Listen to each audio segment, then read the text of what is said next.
Mga balita mula sa lungsod ng Pitong Lawa.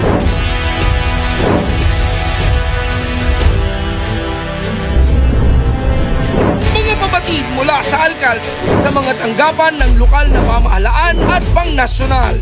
Mula sa sangguniang panglungsod, isisiwalat at ilalathala. Abangan ang eksklusibo at eksplosibong mga ulat tuwing Sabado at Linggo, alas 6 ng gabi. Ito ang Balitang San Pablo! Narito na ang mga balita para sa linggong ito. San Pablo City nakakuha ng high functionality rating para sa Seal of Good Local Governance.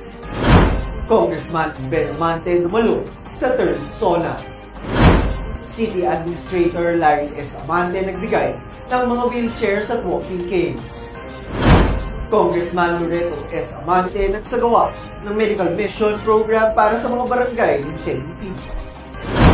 Parada ng Kariton ng San Cristobal matagumpay na naisagawa.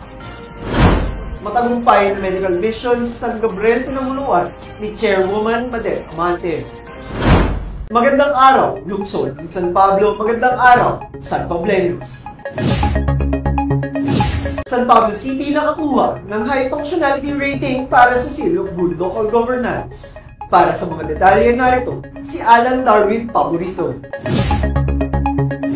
Inulat ni SPC DILG Officer Maria Alma Berrentos sa pagtataas ng watawat noong July 22 na nakakuha ang San Pablo City ng high functionality rating sa Peace and Order Council at Anti-Drug Abuse Council, kung saan isa ito sa mga requirements para sa Seal of Good Local Governance.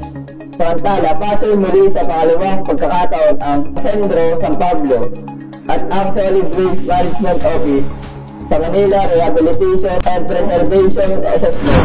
CIO Alan Darwin Paborito, Balitang San Pablo. Congressman Ben Amante dumalo sa 3rd SONA. Para sa mga detalye narito, si Sen Carandang. Malugod na dumalo si Congressman Loreto S. Amante sa pagbubukas ng 3rd regular session ng 19th Congress.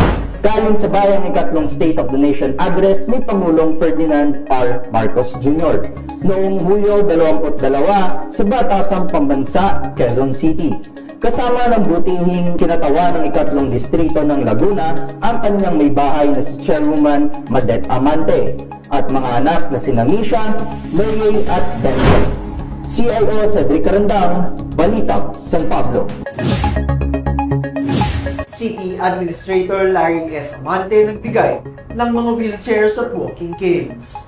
Para sa mga detalye narito, si Dean Almanza. Sa pakikipagtulungan ng Office of Social Welfare and Development at San Pablo City Emerald Lions Club ay nabahagi ng wheelchairs at walking canes si City Administrator Larry S. Amante noong Hulyo 22 sa mga mamamayan ng lungsod na nangangailangan nito. Pumisita naman ang mga dating punong barangay ng lungsod upang magbigay ng suporta at tulong sa tanggapan ni City Administrator. CIO Dinalman sa Balitang San Pablo. Congressman Loreto S. Amante nagsagawa ng medical mission program para sa mga barangay ng 7th Fleet. Para sa mga detalye narito, si Eira Diaz. May 800 mamamayan na kabilang sa 7th Fleet ang nabigyan ng pangangailangang medical sa naganap na medical mission na handog ni Congressman Loreto S. Amante noong Hulyo 20 na ginanap sa Del Remedio Elementary School. Namahagi ng mga wheelchair, flu vaccine, medical at dental check-up, laboratory at mga gamot.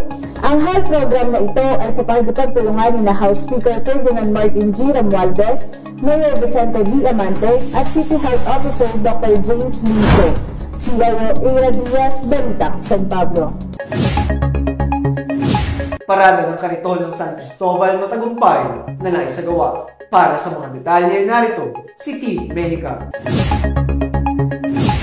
Matagumpay na naisagawa ang kauna-unahang parada ng Kariton para sa Pistang Pinoy 2024 ng Barangay San Cristobal.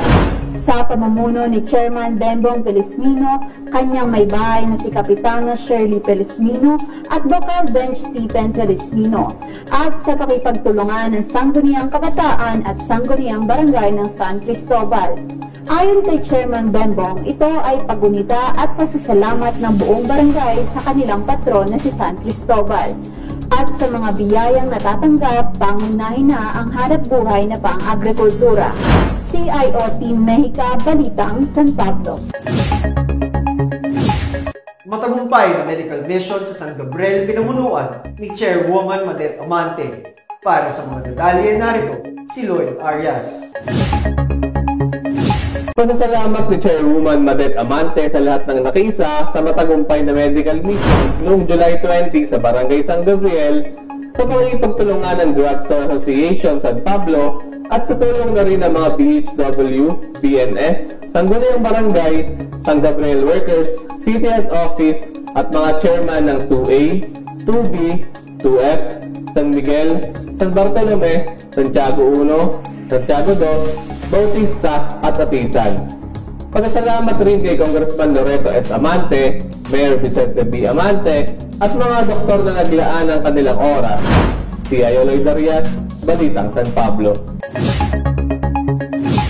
Para sa kanagdagang impormasyon, ay follow kami sa aming Facebook page at City Information Office San Pablo o CIO San Pablo. Mag-subscribe din sa aming YouTube channel at CIO San Pablo. Manatiling updated sa mga ganapan sa lungsod ng San Pablo. Ito pa rin ang tagumpili ng ating pinamahal na punong lungsod, Mayor Vic Amante, kasama si Vice Mayor Justin Colago at ang bumubuo ng Sangguniang Panglungsod. Ganon din ang ating punong administrador Larry S. Amante, Serbisyong Maygiti, San Pableng, ang Ugi. Ito ang mga balitang nakalap namin para sa linggo ito. Ako si Paul Nixon Zonglay para kay Gali Belicia, ang inyong City Information Officer. Magandang araw, ito ang Balita San Pablo.